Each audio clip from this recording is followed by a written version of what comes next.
সচিবালয়ে আগুনে পুড়েছে 5 মন্ত্রণালয়ের নথি। ঘটনা তদন্তে স্বরাষ্ট্র সচিবকে প্রধান করে কমিটি 3 দিনের মধ্যে প্রতিবেদন। কমিটিটা গঠিত হয়েছে এই বিস্ফোরণের কারণ, উৎস এগুলো খুঁজে বের করে আগামী 3 দিনের মধ্যে একটি প্রাথমিক রিপোর্ট আমাদেরকে দেবেন। স্পর্শকাতর সচিবালয়ে আগুন নিয়ে জনমনে প্রশ্ন, নাশকতার শঙ্কা। আওয়ামী লীগের দুর্নীতির প্রমাণ মুছতেই আগুন বললেন খোকন। চট্টগ্রামের শাহ আমানত বিমানবন্দরে স্বর্ণ চোরাচালানের অভিযোগে যাত্রী আটক, দুবাই ফেরত বিমান জব্দ। পূর্বাঞ্চলে বেআইনিভাবে প্লট নেয়ার অভিযোগে হাসিনা রেহানা সহ শেখ পরিবারের বিরুদ্ধে অনুসন্ধানে দুদক, বিপুর বিরুদ্ধে মামলা। এবং পিডিআর হত্যাকাণ্ডে কাউকে দোষারোপ নয়, তথ্য প্রমাণ পেলেই ব্যবস্থা, জানালেন কমিশন প্রধান। সবার জন্য ন্যায় বিচারের আশ্বাস।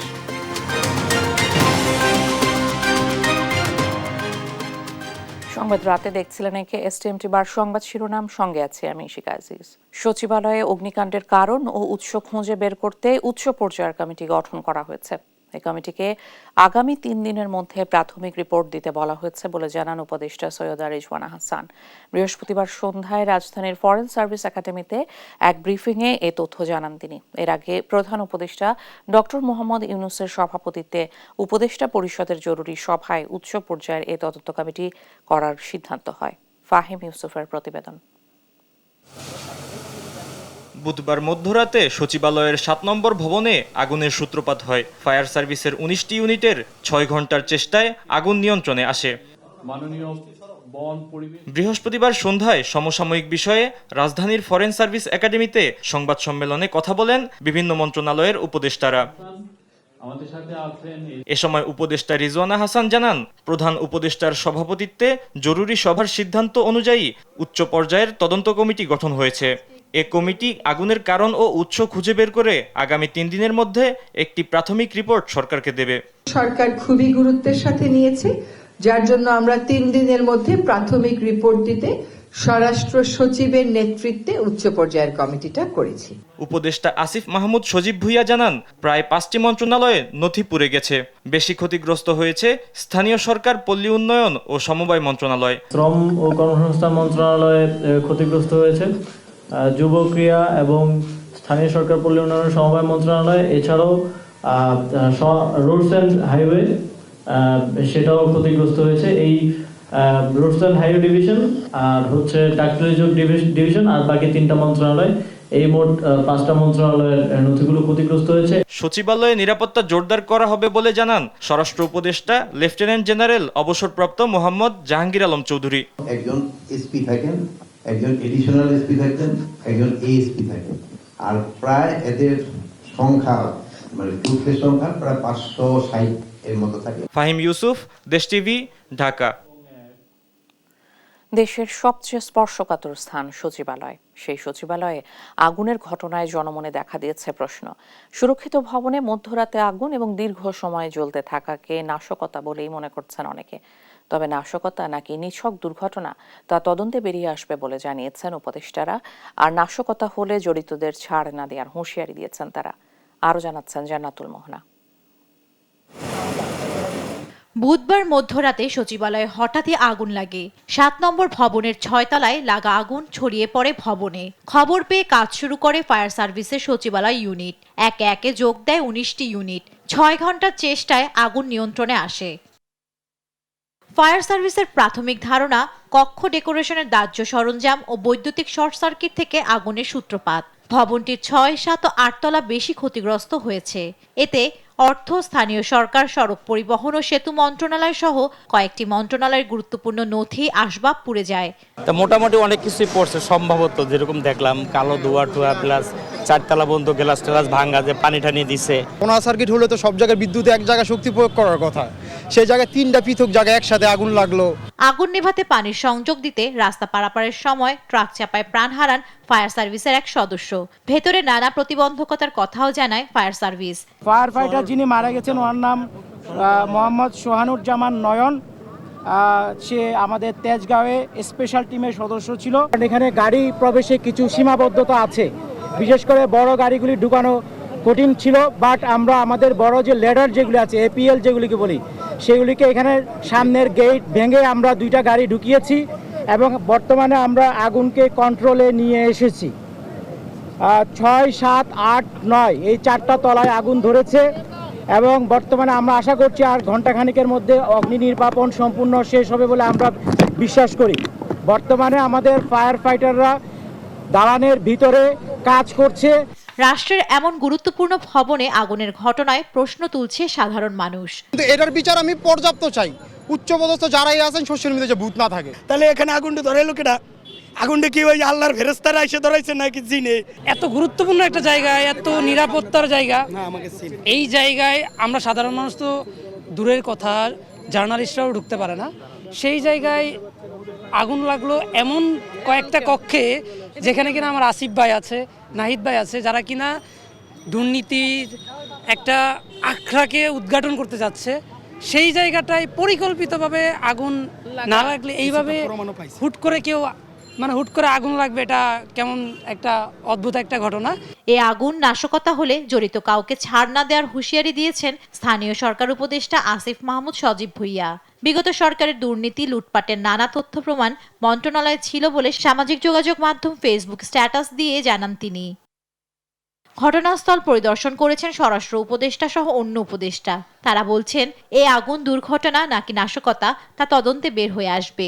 এটা ইনভেস্টিগেশনের আগে আমি তো বলতে পারবো না, ইনভেস্টিগেশনের পরে আপনাদের আমরা জানাবো। অফিস এবং অনেক ক্ষয়ক্ষতি হয়েছে। আর সরজমিনে খোঁজ খবর নিয়ে নাশকতার আশঙ্কা করছেন রাজনৈতিক নেতারা।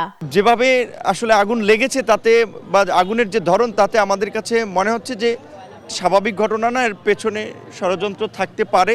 ঘটনা তদন্তে মন্ত্রিপরিষদ বিভাগের অতিরিক্ত সচিব খালেদ রহিমকে প্রধান করে 7 সদস্যের উচ্চ ক্ষমতা সম্পন্ন কমিটি গঠন করা হয়েছে। কমিটিকে 7 কর্মদিবসের মধ্যে প্রতিবেদন দিতে বলেছে মন্ত্রিপরিষদ বিভাগ। এছাড়া ক্ষয়ক্ষতি নিরূপণে আলাদা কমিটি করেছে সংশ্লিষ্ট মন্ত্রণালয়। আগুন নিভলেও রয়ে গেছে ক্ষতচিহ্ন। প্রশাসনের সবচেয়ে গুরুত্বপূর্ণ জায়গায় সচিবালয়ে এ ধরনের ভয়াবহ অগ্নিকাণ্ডের ঘটনায় হতবাক কর্মচারীরা।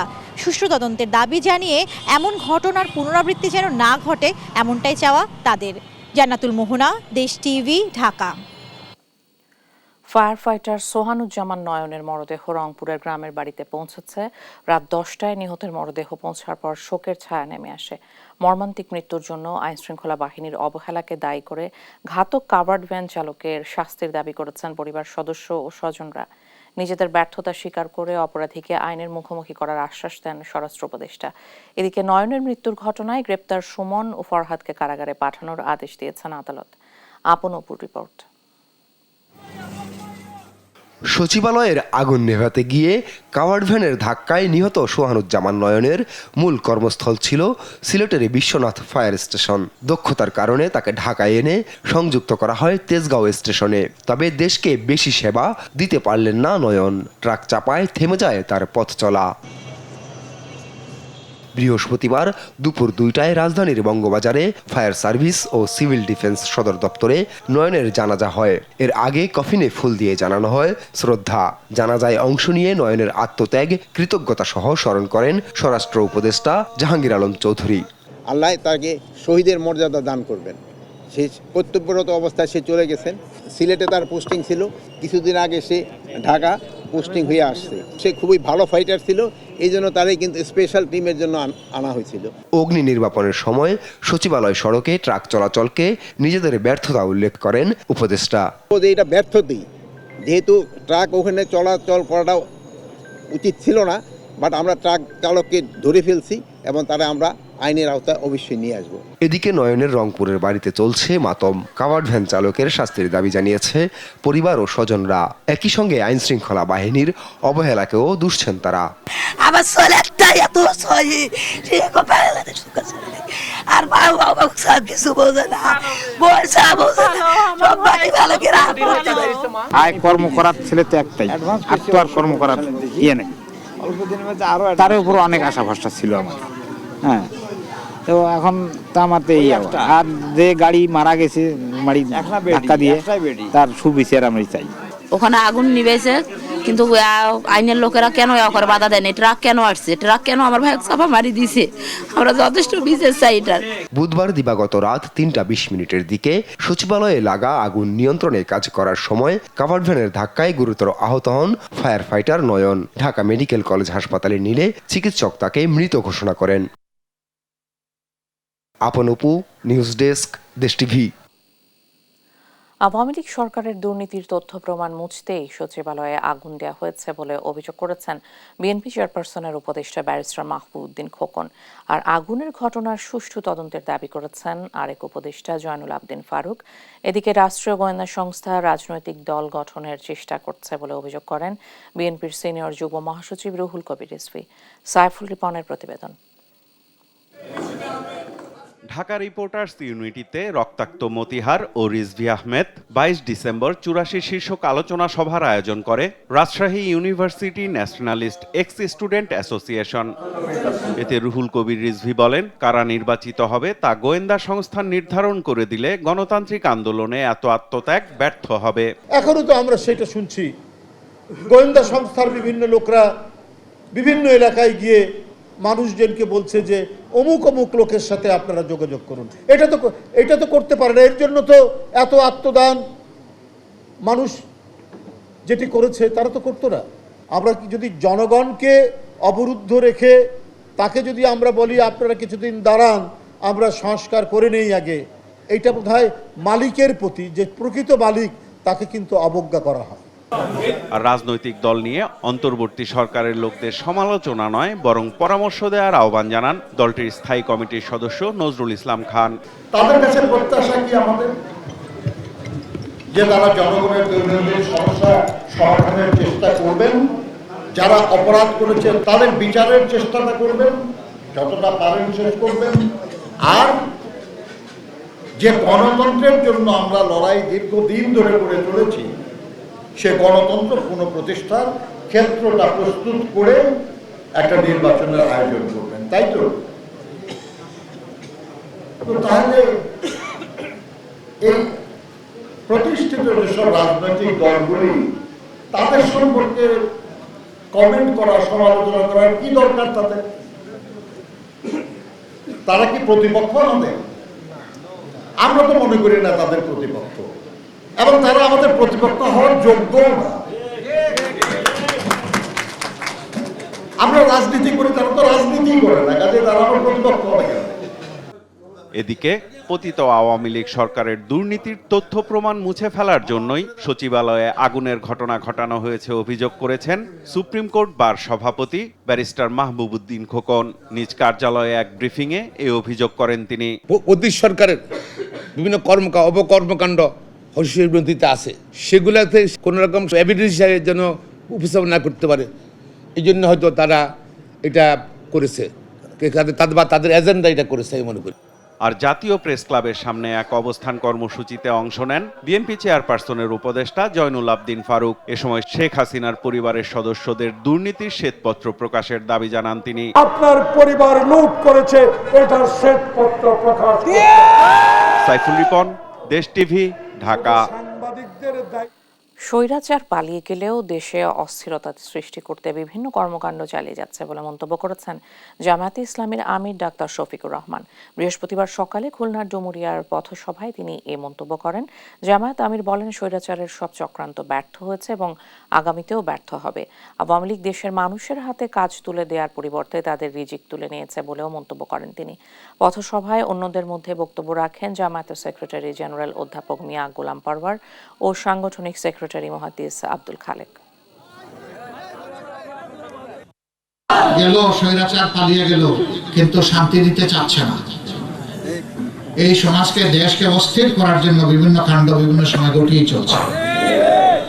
আলহামদুলিল্লাহ আমাদের যুব সমাজ ঐক্যবদ্ধ, আমাদের জাতীয় ঐক্যবদ্ধ, আমাদের আল্লাহ আমাদের সাথে আছেন।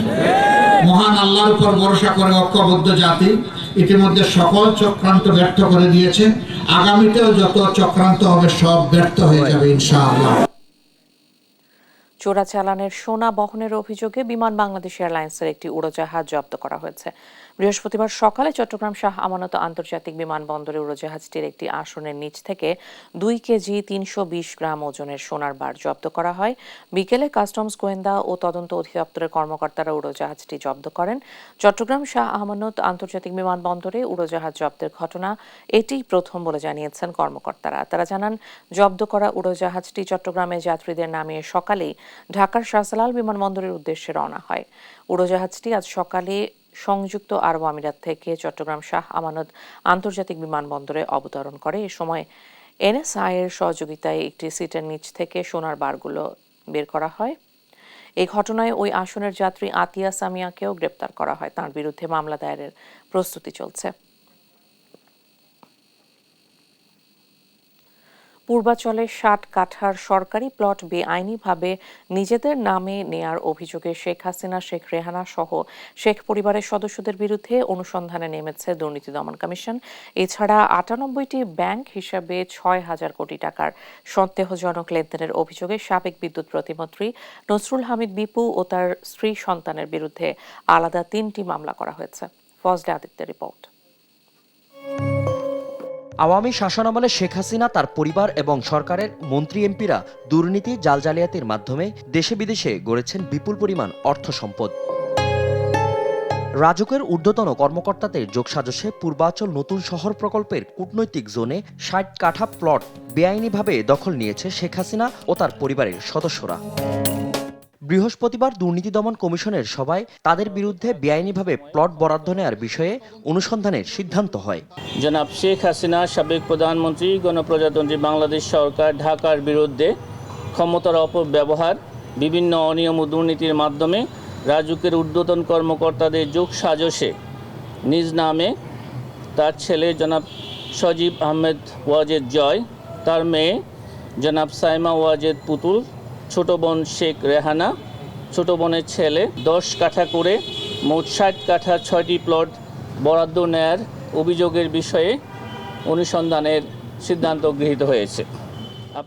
এদিকে সাবেক বিদ্যুৎ প্রতিমন্ত্রী নসরুল হামিদ বিপুর বিরুদ্ধে 6,000 কোটি টাকার সন্দেহজনক লেনদেনের তথ্য পেয়েছে দুদক। এই অভিযোগে বিপু, তার স্ত্রী ও সন্তানের বিরুদ্ধে আলাদা 3টি মামলা করা হয়। নিজ নামে 98টি ব্যাংক হিসাবে মোট 3,181 কোটি টাকা জমা এবং 3,180 কোটি টাকা উত্তোলনের মাধ্যমে অস্বাভাবিক লেনদেন, মানি লন্ডারিং প্রতিরোধ আইন 2012 এর 4-2 এবং 4-3 ধারায় সহ দুর্নীতি প্রতিরোধ আইন 1947 এর 5-2 ধারায় আজকে এই মামলাটি রুজু করা হয়েছে।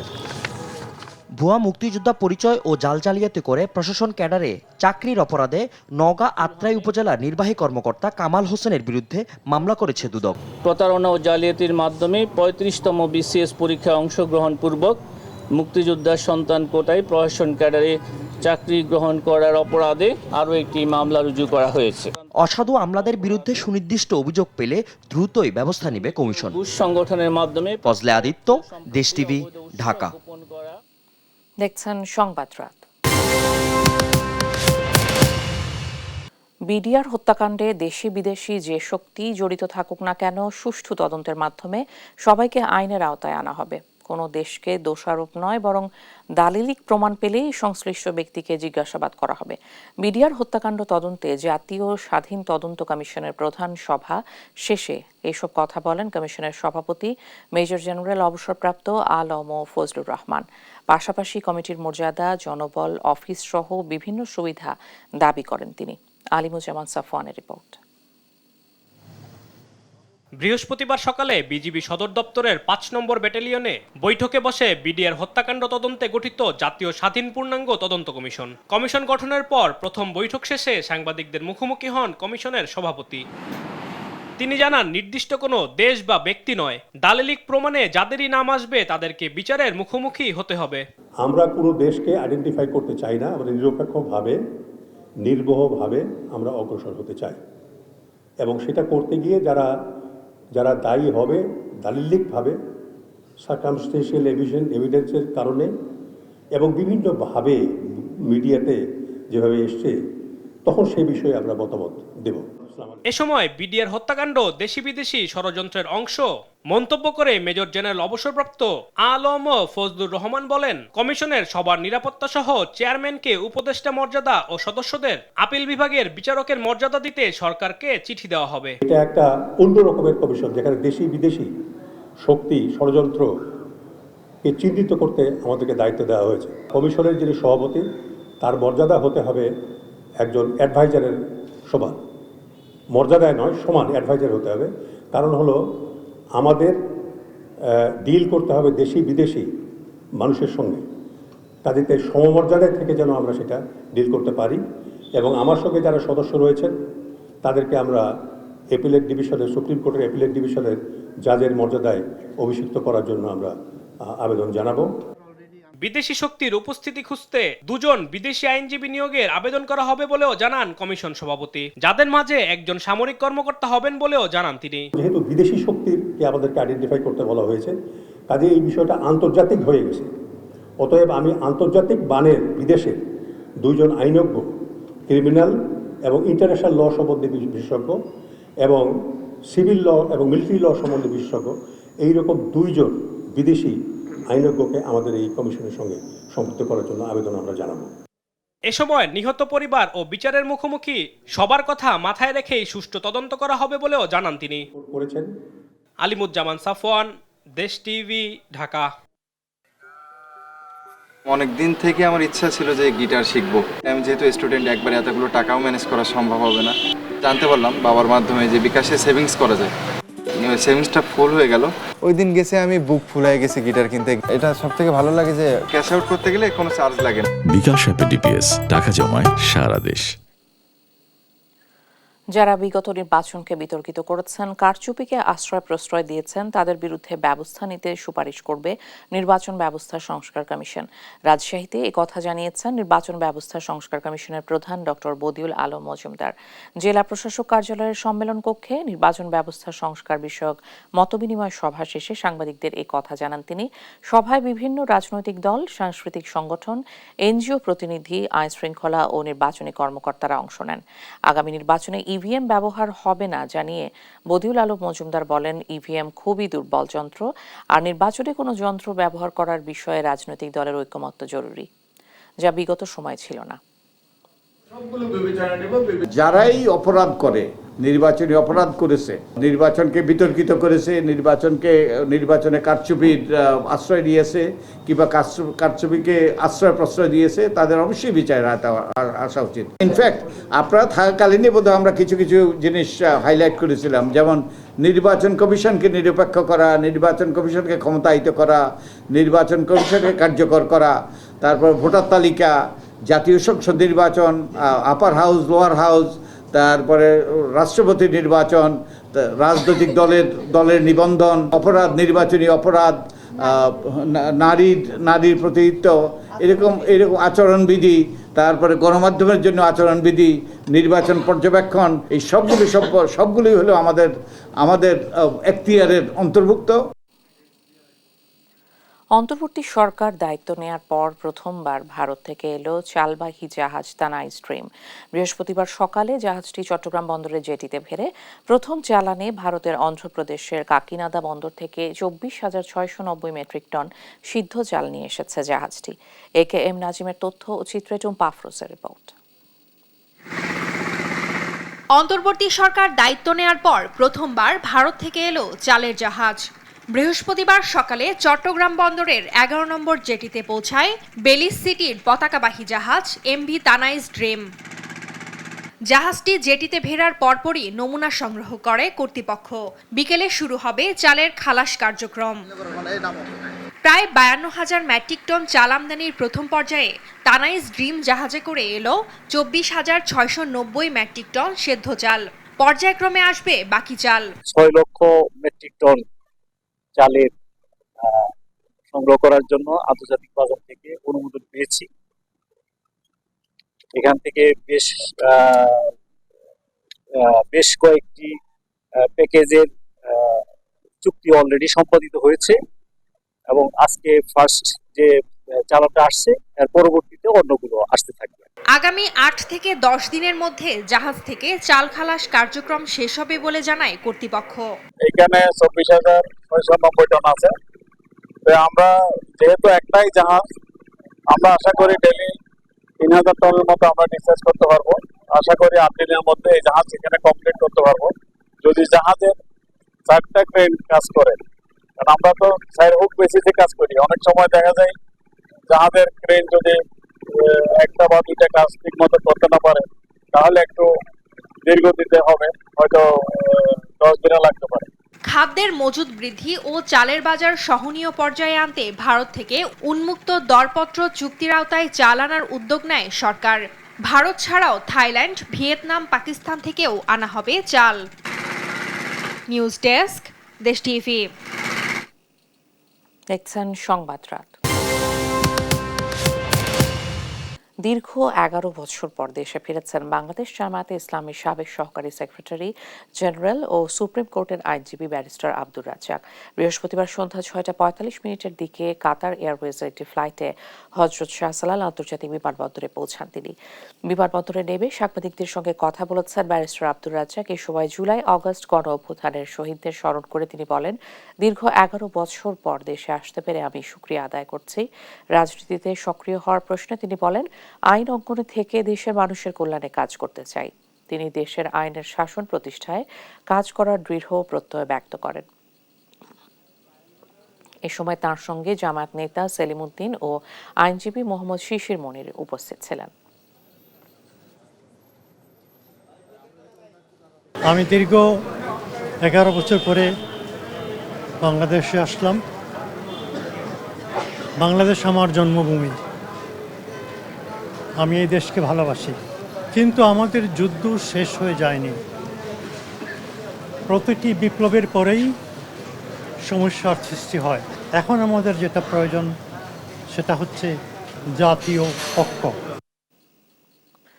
শুক্রবার কাকরাইল মসজিদে সাদপন্থীদের রাত্রি যাপন ও জুবাইরপন্থীদের জমায়েতে নিষেধাজ্ঞা দিয়েছে স্বরাষ্ট্র মন্ত্রণালয়। বৃহস্পতিবার স্বরাষ্ট্র মন্ত্রণালয়ের জননিরাপত্তা বিভাগের রাজনৈতিক শাখা থেকে জারি করা এক আদেশে এ কথা বলা হয়। আদেশের কপি সাদপন্থী আলেম সৈয়দ ওয়াসিকুল ইসলামকে পাঠানো হয়েছে।